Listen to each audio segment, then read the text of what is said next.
Students, आज हम आपको बीएससी थर्ड ईयर में वेजिटेबल ऑयल्स के बारे में बताएंगे कि जो वेजिटेबल ऑयल्स होते हैं वो कौन कौन से ऑयल्स यूज़ किए जाते हैं और खाने योग्य जो ऑयल्स हैं इनकी प्रोसेसिंग, कल्टीवेशन, कैसे इनकी मेथड होती है, ये भी हम आपको समझाएंगे। तो सबसे पहले हमारे जो सिलेबस में है 3 ऑयल्स हैं। एक ग्राउंडनट मूंगफली का तेल, दूसरा है मस्टर्ड ऑयल जिसे हम कहते हैं सरसों का तेल, और तीसरा है कोकोनट ऑयल जिसे हम कहते हैं नारियल का तेल। ठीक है, इसमें जो वशीय तेल होते हैं, तो मनुष्य के जीवन में जो तेल होती है दिन प्रतिदिन आप जानते हैं कि इनका प्रयोग बढ़ता जा रहा है और फैटी, शावर बनाने वाले, वार्निश, पेंट उद्योगों में भी इनका प्रयोग, कई तेल होते हैं उनका उपयोग किया जाता है ना। तो rubber, plastic, oil, candle, rubber, सूती कपड़े बनाने में, चर्म उद्योग में भी इनका यूज कई प्रकार से माध्यम से औषधि के रूप में भी किया जाता है। ठीक है, तो इसमें से हमें कौन कौन से ऑयल्स पढ़ने हैं? देखो 3 प्रकार के ऑयल्स हैं।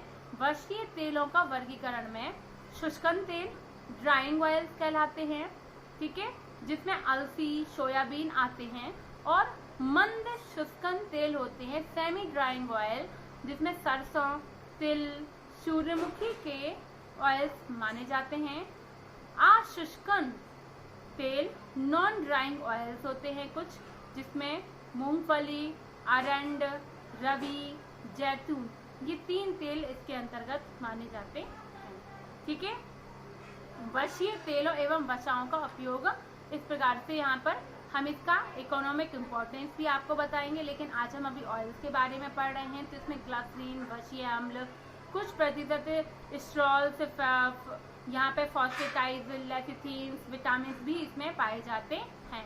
जब बहुत लंबे समय के लिए इन्हें हवा में खुला छोड़ दिया जाता है तथा अधिक तापमान पर गर्म किया जाता है, जब ठीक है गर्म किया जाता है तो इनमें दुर्गंध आने लगती है और सामान्य तापमान पर ये तेल द्रव अवस्था में होते हैं, जिनमें प्रायः ऑलिक अम्ल उपस्थित होते हैं।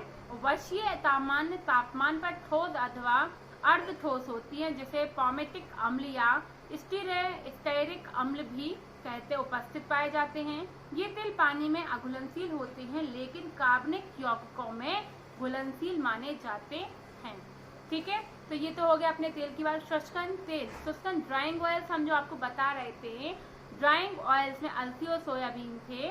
ठीक है, तो थोड़ा सा आप ड्राइंग ऑयल के बारे में सुनिए कि जो इस प्रकार के तेल बहुत अधिक मात्रा में ऑक्सीजन का अवशोषण करते हैं। इन्हें खुले वातावरण में रख देने से ये ऑक्सीजन के साथ क्रिया करके बहुत शीघ्र अपनी सतह पर पतली लचीली फिल्म बनाते हैं।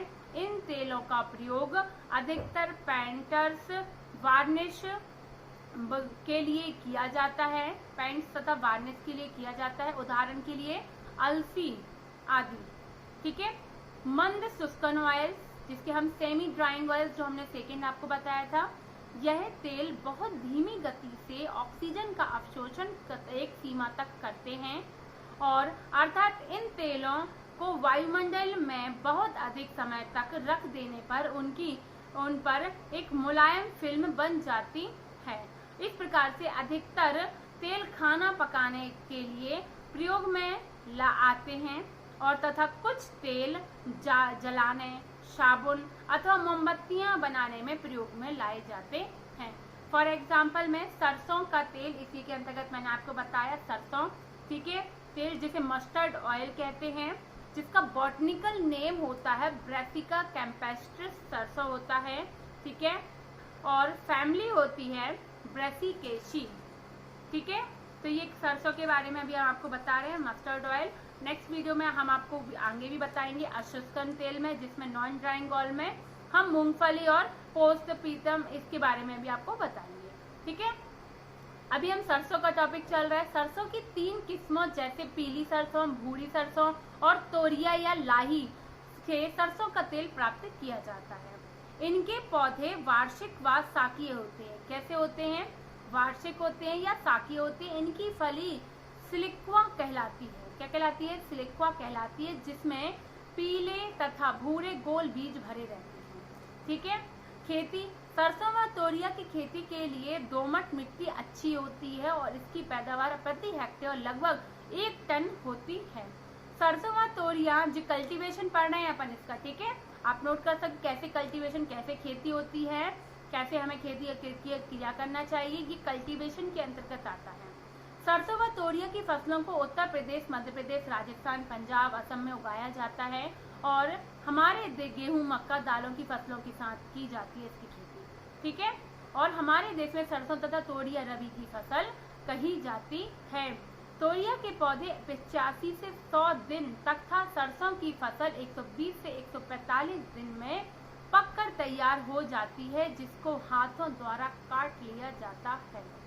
पौधे के बंडल बनाकर उन्हें खलिहानों में सुखाया जाता है, बंडल बनाकर, और लकड़ी के मूसल द्वारा फलियों से बीजों को प्राप्त किया जाता है, ठीक है।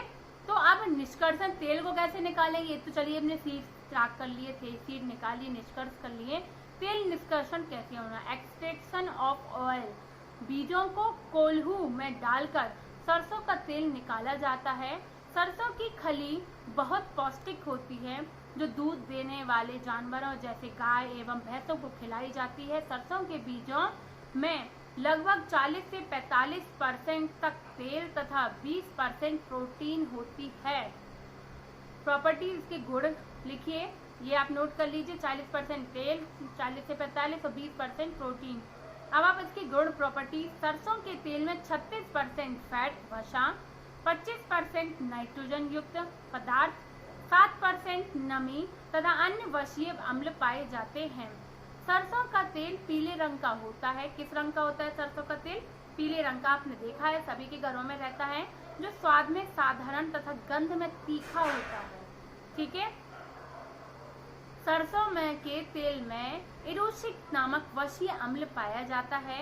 एलिल आइसोथायोसाइनेट की उपस्थिति के कारण सरसों के तेल में तीखी गंध आती है। यह यौगिक सरसों के बीजों में पाए जाने वाले सिनेग्रिन नामक साइक्लोसाइड के जल अपघटन के फलस्वरूप उत्पन्न होता है। अब इनके यूजेस क्या हैं, कैसे हम इसको उपयोग करते हैं। भारत में सरसों का तेल मुख्य रूप से खाना पकाने में काम में आता है। घटिया किस्म का तेल जलाने, साबुन, रबर उद्योग में प्रयोग किया जाता है। यह तेल औषधीय महत्व का होता है, मालिश के काम आता है। तेल निकाले जाने के बाद खली प्राप्त होती है, जो पशुओं के लिए पौष्टिक आहार मानी जाती है। इस प्रकार से ये सरसों हो गया आपका कंप्लीट। सरसों ब्रैसिका कैम्पेस्ट्री जिसका बॉटनिकल नेम होता है, आपसे ये पूछा जाएगा। ऑयल नेम्स पूछे जाते हैं। तो ये कल्टीवेशन आपको क्लियर होगा, कितने % वसा, फैट और इसमें प्रोटीन्स पाया जाता है, ठीक है स्टूडेंट। तो आज के लिए इतना ही। नेक्स्ट वीडियो में हम आपको ग्राउंडनट के बारे में बताएंगे। आज शुष्कन ऑयल कहलाता है जो, ठीक है students. Thank you for watching.